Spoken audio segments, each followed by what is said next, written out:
नमस्कार स्टूडेंट्स, आज हम स्टडी करेंगे C++ programming language. C++ programming language किसने बनाई, कैसे बनाई और किस लिए बनाई, या इसका यूज़ क्या है। तो सबसे पहले हम डिज़ाइन करते हैं। सपोज अगर आप कोई सॉफ्टवेयर बनाना चाहते हो, आपने कोई सॉफ्टवेयर बनाना है, तो हमारे पास दो ऑप्शंस होते हैं कि जो सॉफ्टवेयर आप बना रहे हो या जो एप्लीकेशन आप बना रहे हो वो एक्चुअल में है क्या। एप्लीकेशन में या तो वेब एप्लीकेशन होगी या आपकी डेस्कटॉप एप्लीकेशन होगी।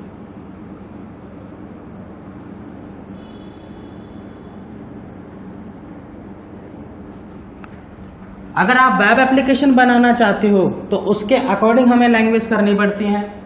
अगर आप डेस्कटॉप एप्लीकेशन बनाना चाहते हो तो उसके अकॉर्डिंग हमें लैंग्वेज करनी होती है। अगर वेब एप्लीकेशन आप बनाना चाहते हो तो इसके लिए HTML, CSS, JavaScript, PHP, .NET, इस तरह से या इनमें से कोई लैंग्वेज हमें करनी होती है जिसके अकॉर्डिंग हम अपनी एक वेब एप्लीकेशन बना सकते हैं या एक वेबसाइट बना सकते हैं।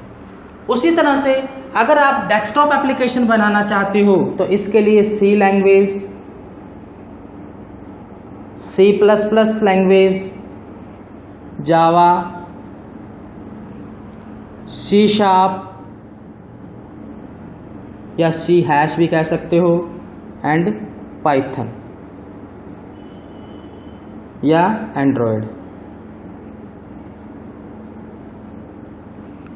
इनमें से किसी एक API का यूज करते हैं। यहाँ API for application programming interface, यानी जब भी आप कोई भी प्रोजेक्ट डिज़ाइन करते हो जो कंप्यूटर से रिलेटेड है, यानी जब भी कंप्यूटर में कोई भी प्रोजेक्ट डिज़ाइन होगा या कोई भी एप्लीकेशन डिज़ाइन होगी तो हमेशा दो कैटेगरी के अकॉर्डिंग होती है, या तो आपकी वेब एप्लीकेशन होती है या आपकी डेस्कटॉप एप्लीकेशन होती है।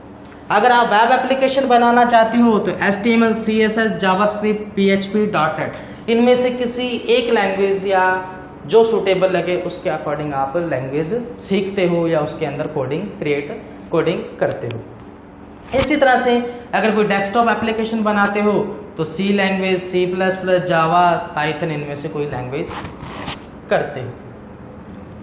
वेब एप्लीकेशन में जितनी भी लैंग्वेज हैं ये सारी की सारी ब्राउज़र पर चलती हैं, यानी जब इनको रन किया जाएगा तो कोई ना कोई ब्राउज़र आपके पास होना चाहिए, ब्राउज़र या सर्वर। चाहे आपके पास मोजिला है, चाहे गूगल क्रोम है, चाहे इंटरनेट एक्सप्लोरर है, नेटस्केप नेविगेटर है या एड्स है, देन उसके अकॉर्डिंग रन करने के लिए आपके पास ब्राउज़र आपकी या सर्वर आपके सिस्टम में होना चाहिए। उसी तरह से अगर इन एप्लीकेशन में से यानी कि C, जावा, .NET, आपका C++, पाइथन, अगर इनके प्रोग्राम को एग्जीक्यूट करना है तो इनके प्रोग्राम जो एग्जीक्यूट होते हैं वो होते हैं कंपाइलर पर। आपके कंप्यूटर में कंपाइलर होना चाहिए, यानी जब भी आप कोडिंग करते हो तो कोडिंग करने के बाद प्रोग्राम रन करने की बात आती है तो कंपाइलर या ब्राउज़र आपके पास होना चाहिए, दोनों के अकॉर्डिंग, जिसके अकॉर्डिंग आप अपना प्रोग्राम बनाते हो। तो उसी तरह से आज हम डेस्कटॉप एप्लीकेशन बनाने के लिए C++ लैंग्वेज को सीखते हैं।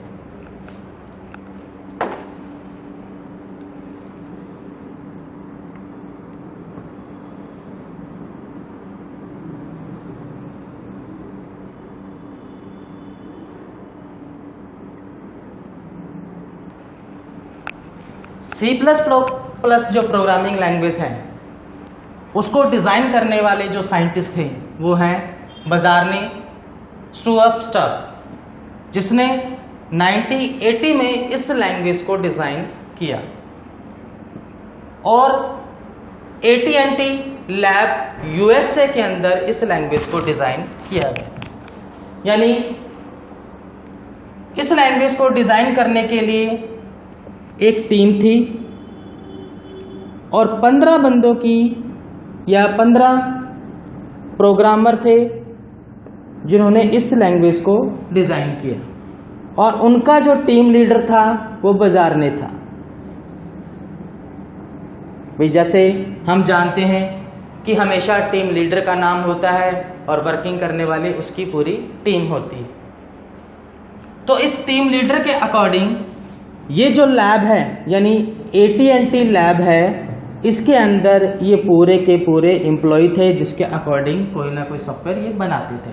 तो उन्होंने इस लैंग्वेज को AT&T लैब में जो कि USA में स्थित है 1980 में डिज़ाइन किया।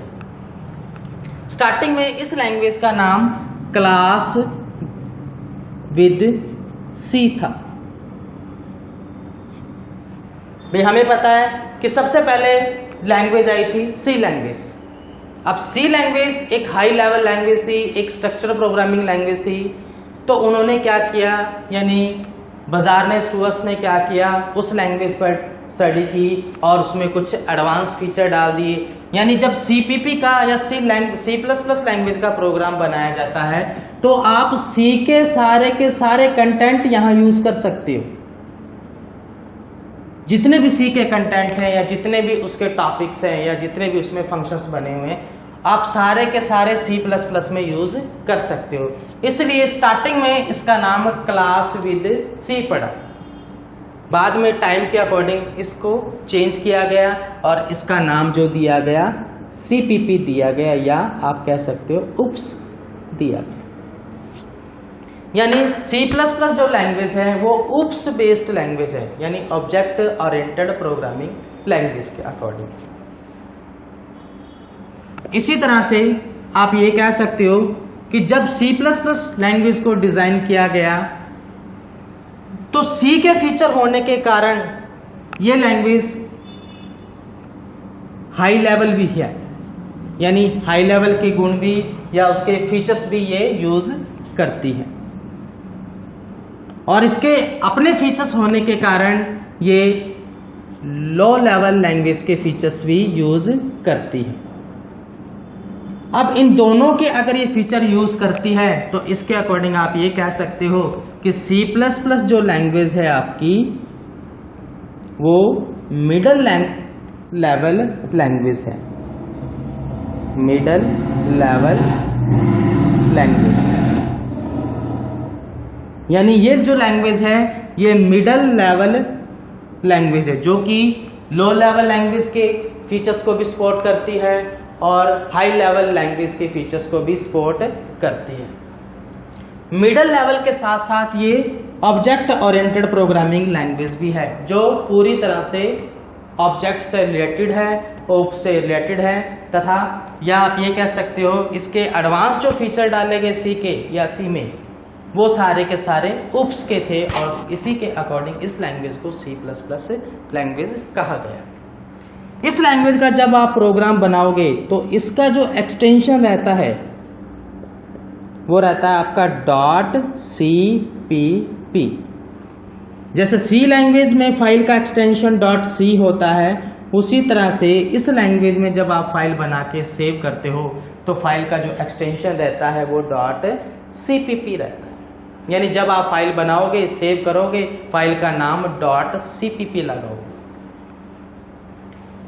नेक्स्ट आती है कि इस लैंग्वेज को बनाने के लिए आपके पास कौन सा सॉफ्टवेयर होना चाहिए जिसके अकॉर्डिंग आप इस लैंग्वेज का प्रोग्राम बना सकते हैं। तो हमें पता है कि हमें कोई एडिटर चाहिए जिसके अकॉर्डिंग हम सोर्स कोड क्रिएट कर सकें, जिसमें हम C++ का सोर्स कोड क्रिएट कर सकें। तो इसका जो एडिटर मार्केट में प्रोवाइड है TC 300, टर्बो C,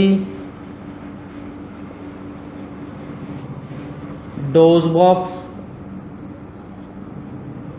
ये खूब सारे वर्जन अलग अलग तरह से मार्केट में प्रोवाइड है, जिसके लिए यूज़र अपने कंप्यूटर का जो कॉन्फ़िगरेशन होता है उसके अकॉर्डिंग इनमें से किसी एक वर्जन को अपने पीसी में इंस्टॉल करता है या डालता है और उसके बाद अपना प्रोग्राम बनाता है या सोर्स कोड क्रिएट करता है।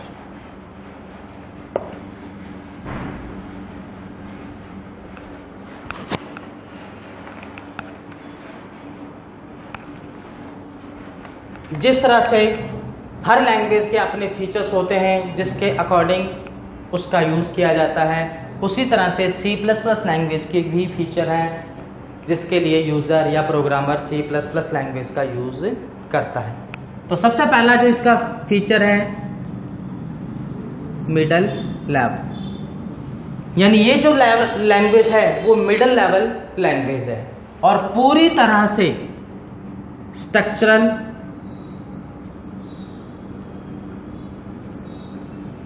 प्रोग्रामिंग लैंग्वेज को सपोर्ट करती है।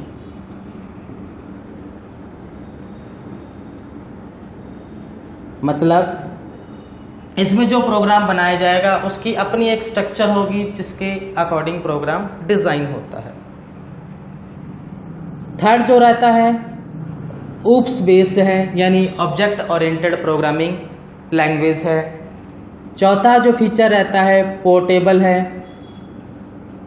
यानी किसी भी ऑपरेटिंग सिस्टम पर आसानी से चलाई जा सकती है या एक सिस्टम से आप प्रोग्राम बना के दूसरे कंप्यूटर सिस्टम पर आसानी से चला सकते हो। रीयूज्ड है, यानी प्रोग्राम बनाने के बाद अगर दोबारा एग्जीक्यूट करोगे तो आसानी से एग्जीक्यूट हो जाएगा, भले ही कोई दूसरी मशीन क्यों ना है।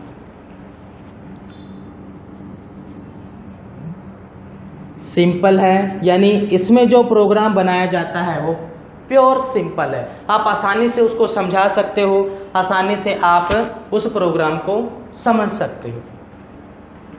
नेक्स्ट इसमें है जो है मेमोरी मैनेजमेंट।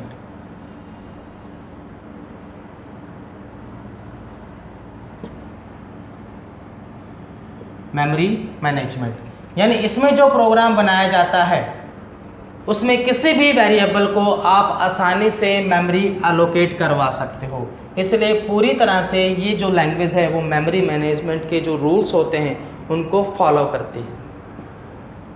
कंपाइलर बेस्ड है,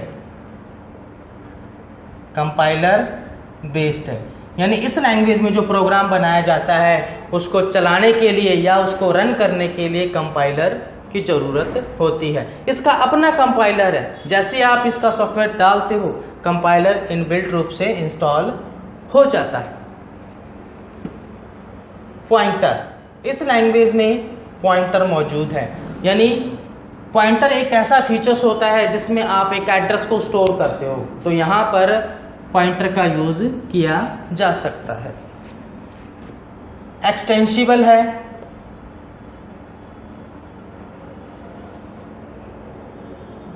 यानी एक्सटेंशन के अकॉर्डिंग काम करेगी। प्योर फ्लेक्सिबल है, अगर आप प्रोग्रामिंग में किसी तरह की चेंजेस करते हो तो आसानी से चेंजेस हो जाते हैं। फास्टर है या आप कह सकते हो स्पीड, यानी जब इसका प्रोग्राम चलाया जाता है तो आसानी से फास्ट वे में एग्जीक्यूट होता है, रन किया जा सकता है। जब भी प्रोग्राम की कोडिंग आप डिजाइन करते हो, चाहे वो टॉप टू बॉटम है या बॉटम टू टॉप है, तो वो आसानी से एक्सेस की जा सकती है, कम समय में आप उसको चला सकते हो। नेक्स्ट जो इसका फीचर है बॉटम टू टॉप अप्रोच,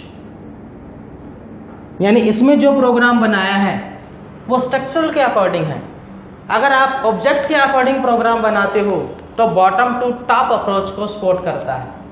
अगर आप स्ट्रक्चर में ऑब्जेक्ट का यूज नहीं करते हो तो ये टॉप टू बॉटम का यूज करता है, यानी ऑब्जेक्ट के साथ ये language bottom to top approach चलेगी, यानी जब इसका प्रोग्राम को चलाया जाएगा तो वो हमेशा ऑब्जेक्ट से एग्जीक्यूट होकर ऊपर तक ट्रैवल करेगा। तो इस तरह से आप C++ के फीचर्स के अकॉर्डिंग इसको बता सकते हो। अब C++ का जो मेन यूज होता है वो ओप्स के कारण होता है कि C++ जो लैंग्वेज है वो ओप्स प्रॉपर्टी को सेटिस्फाई करवाती है, या आप उसमें जो प्रोग्राम बनाते हो वो ओप्स के अकॉर्डिंग बनाते हो। तो ओप्स के अकॉर्डिंग जो इसके कंसेप्ट रहते हैं, तो सबसे पहला ओप्स के अकॉर्डिंग जो कंसेप्ट है आपका वो रहता है ऑब्जेक्ट, यानी इसमें जो प्रोग्राम बनते हैं वो ऑब्जेक्ट के अकॉर्डिंग बनेंगे, यानी ऑब्जेक्ट का यूज किया जा सकता है। सेकंड जो रहता है क्लास, कि इसमें जो प्रोग्राम बनेगा वो क्लास से के अकॉर्डिंग बनेगा। थर्ड जो कंसेप्ट रहता है एब्स्ट्रैक्शन, कि एब्स्ट्रैक्शन का यूज किया जा सकता है। नेक्स्ट जो रहता है इनकैप्सुलेशन,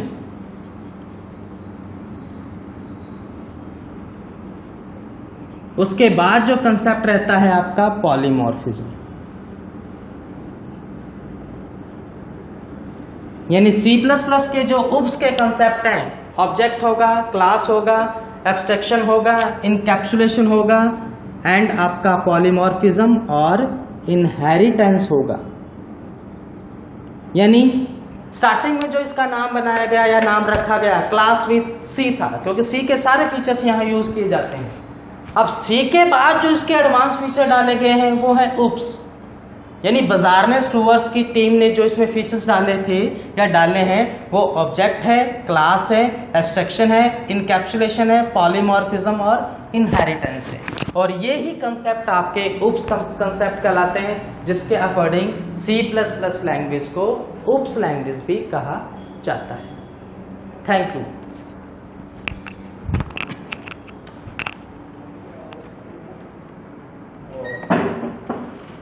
एक कंप्यूटर